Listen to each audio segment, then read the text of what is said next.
As the war rages on in Ukraine and inflation reaches the highest levels in decades, a new crisis is looming: high food costs and a potential food shortage. According to United Nations, global food costs are up 13% from the same time last month. The U.S. Wheat Associates says right now the price is $10.51 per bushel. That's a 31-cent spike. And fertilizer costs are up 42% since the Russian invasion began, and those price hikes beginning to devastate American farmers, who are now being forced to cut costs and just trying to turn whatever profit they can at this point. NewsNation correspondent Kelsey Kernstein is live in Kirkland, Illinois. Kelsey, you spoke with 3 farmers who say their jobs are now harder than ever. Nicole, each farmer tells me that when they got into farming and/or took over the family business, it was the American dream. But now it's more of a burden. People see high food costs and high grocery prices, and everybody goes, man, them farmers are getting rich. Well, that's not necessarily the case.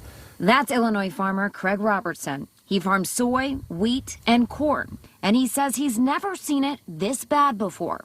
Inflation at an all-time high, sitting at 8% and climbing. What about those families that currently can't afford to put the food on the table? Well, and it's going to get even worse for them. This inflation has decimated family budgets. It's just made a mess out of everything. People that were barely making it before, now the inflation has taken an even higher percentage of their paycheck. Craig's farm manager, Steve Dombrowski, says now more than ever, they are trying to cut costs anywhere they can. It's going to be very hard for us to save fuel, such as maybe changing our farming techniques. Can they use their tractors less? Can they conserve the fuel they've already bought? These are the questions they've never had to ask before. But the biggest fear, the pressure to feed America, and the never-ending demand with higher costs and lesser profits. American farmers now forced to meet the new demand. It's going to be very hard for the American farmer in the United States to be able to come up with that much more commodity to actually help out what the loss is in Ukraine. So it's going to be a struggle, and I think there probably might be some food shortage. And without action in the Russia-Ukraine war, the UN warns more than 40 million worldwide could hit extreme poverty, many of those Americans. How far are people going to struggle to be able to afford groceries? I mean, it's going to be very, very hard on all of us in the United States. Once the bread and butter of American farming, now a dying business because it's not what it used to be. Does it take the fun out of farming? Oh, absolutely.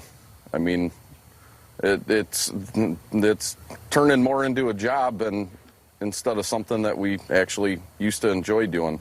Go spend 12, 16 hours in a tractor, and it was sort of a fun deal, and then all of a sudden now it's back to worrying about trying to cut corners and save costs. I asked him if he is hoping to give the farm away to his 3 girls. I'd certainly hope they'd take an interest in it, but I guess I understand if they don't anymore. Wow.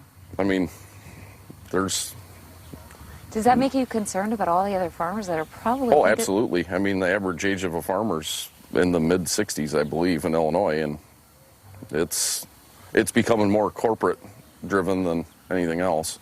This is supposed to be the land of milk and honey. Plenty for everybody, and it's just not that way anymore. And President Biden is expected to head to Iowa tomorrow, where ethanol producers are hoping that he allows the use of E15, also known as the summer blend, to help cut the costs at the pump for consumers. Nicole? Yeah, Kelsey, really good to hear from those farmers there. Thank you. Thank you for watching. Click the red subscribe button below so you can get more of NewsNation's fact-driven, unbiased coverage.